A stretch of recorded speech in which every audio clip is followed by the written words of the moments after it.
हिंद। आज हम बात करेंगे यूपी स्कॉलरशिप 2023-24 को लेकर के। स्कॉलरशिप गलत फॉर्म फाइनल सबमिट कर दिया, ऐसे सही करें।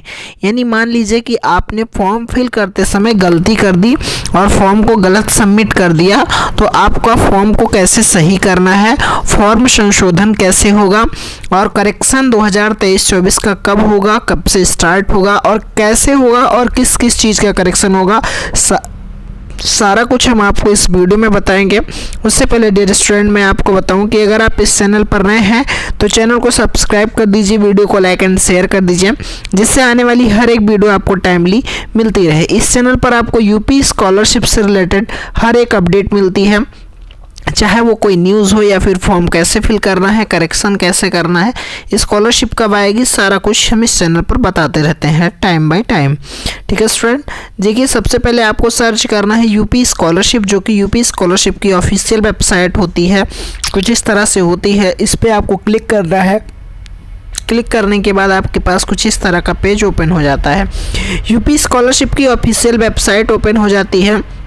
ऑफिशियल वेबसाइट ओपन होने के बाद में आपका स्टूडेंट वाला ऑप्शन आता है। यहाँ से आपका रजिस्ट्रेशन, फ्रेश और रिन्यूअल, तीन तरह के ऑप्शन ओपन हो जाते हैं, रजिस्ट्रेशन, फ्रेश और रिन्यूअल।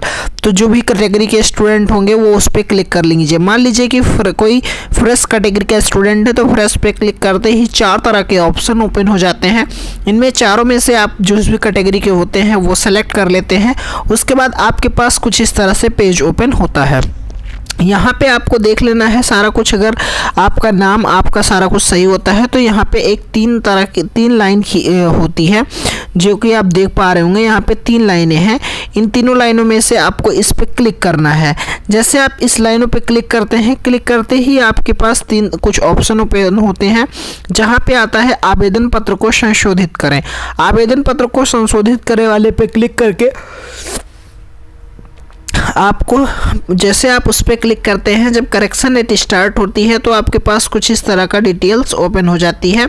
यहाँ पे आपका लिखा हुआ आ जाता है कि छात्रवृत्ति एवं शुल्क प्रतिपूर्ति ऑनलाइन प्रणाली। उसके बाद में सारी डिटेल आपकी ओपन हो जाती है यहाँ से।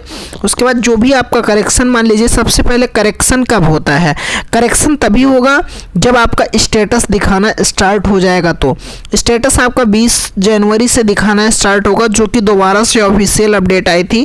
उसके अकॉर्डिंग आपका जो स्टेटस दिखाना स्टार्ट होगा वो आपका 20 जनवरी से स्टार्ट होगा, और जो आपका करेक्शन होगा वो 2 फरवरी से लेकर के 9 फरवरी, यानी केवल 7 दिन के लिए होगा।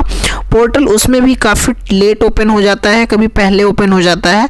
तो मैं आपको इन्फॉर्म करता रहता हूं, तो आपको चैनल को सब्सक्राइब करके रखना है और टेलीग्राम चैनल को भी ज्वाइन कर लेना है, जिसका लिंक आपको डिस्क्रिप्शन बॉक्स में मिल जाएगा, वहां से जा करके आपको ज्वाइन कर लेना है। ठीक है, सबसे पहले आप अगर देखेंगे तो यहाँ पे आता है इनके में प्रॉब्लम क्या थी। इनके में प्रॉब्लम थी result not declared as at, यानी इनका जो है result not declare, attendance percentage less than 75%, enrolment number, roll number, mark not matched.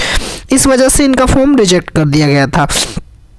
देखिए क्या होता है कि रिजल्ट नहीं आया होता है, और अगर आप फॉर्म को फिल कर देते हैं तो रिजल्ट नॉट डिक्लेयर्ड एट करके फॉर्म फिल कर देते हैं। जब आपका रिजल्ट आता है तो आपको अपना रिजल्ट की डिटेल्स अपडेट करनी होती है कि आपके कितने नंबर आए हैं। ठीक है, उसके बाद आपको एक चीज़ का विशेष ध्यान देना होता है कि अपने कॉलेज में कंफर्मेशन कर लेनी होती है कि आपका जो अटेंडेंस परसेंटेज है वो 75% होना चाहिए। अगर 75% से कम होता है तो आपकी स्कॉलरशिप नहीं आती है, फॉर्म को रिजेक्ट कर दिया जाता है। करेक्शन करते टाइम आपके पास कुछ इस तरह का पेज ओपन होता है। पेज को आप पूरी तरह से देख लेंगे, कुछ इस तरह से आपके पास पेज ओपन हो जाएगा, जहाँ पे क्या क्या करेक्शन होता है, कैसे कैसे अपडेट होता है, सारा कुछ हम बताएंगे, किस वाले कॉलम में क्या फिल करना होता है। एक बार आप देख लीजिएगा, ये वीडियो आपके लिए इंपॉर्टेंट है। आप मान लीजिए कि आप में कुछ गलत है, किसी में कुछ गलत है, तो आप अगर वीडियो को पूरा देख लेंगे तो आपको पता चल जाएगा किस कॉलम में क्या फिल करते हैं, तो आप दूसरे को भी बता सकते हैं। ओके स्टूडेंट, तो मैं आपको बताऊं, सबसे पहले आप यहाँ पे जाते हैं तो यहाँ पे आपके पास एक ऑप्शन आता है। पहला ऑप्शन जो सबसे पहला कॉलम होता है, उसमें आपको जाति प्रमाण पत्र जारी करने का दिनांक, मान लीजिए आपका किसी कारण बस आपने पहला कॉलम में मतलब जाति प्रमाण पत्र जारी करने का जो दिनांक है वो आपका गलत हो गया है, तो यहाँ पे वो चीज़ें भरनी होती हैं। दूसरे नंबर कॉलम में बात करेंगे तो यहाँ पे जाति प्रमाण पत्र क्रमांक भरना होता है। उसके बाद में अगर आप तीसरे नंबर की बात करेंगे तो जाति प्रमाण पत्र की आवेदन संख्या। उसके बाद में यहाँ पे फिर पिता का नाम क्या है, मान लीजिए आपके पिता का नाम गलत हो गया है तो पिता का जी का नाम देखना है। उसके बाद में अगर आपका आय प्रमाण पत्र में कोई दिक्कत आती है, यानी छात्र के माता पिता अभिभावक की वार्षिक आय कितनी है, ये आपको फिल करना होता है। और मान लीजिए कि आप में कोई आय प्रमाण पत्र क्रमांक गलत हो गया या फिर जारी करने की तिथि गलत हो गई, तो ये मतलब आय प्रमाण पत्र और जाति प्रमाण पत्र की सारे डिटेल सही हो जाती हैं। अब यहाँ पे देखिए अनुमोदित वार्षिक नॉन रिफंडेबल अनिवार्य शुल्क, यानी कोई स्टूडेंट अगर मान लीजिए फॉर्म को फिल किया करेक्शन के, उसको करेक्शन क्या करना है, फीस का। तो मान लीजिए फॉर्म आपने फिल किया और उसके बाद में आपके कॉलेज वाले ने कहा आपको फीस डालनी थी 4000 और आपने डाल दी 5000, और आपके कॉलेज वाले कह रहे हैं कि अगर आप 4000 डालेंगे तो ठीक है, नहीं तो फॉर्म आपका रिजेक्ट हो जाएगा। तो आप 4000 भी डाल सकते हो, करेक्शन के टाइम पे आपके सही हो जाएंगे फॉर्म, ठीक है। तो 9 नंबर में ये ऑप्शन होता है।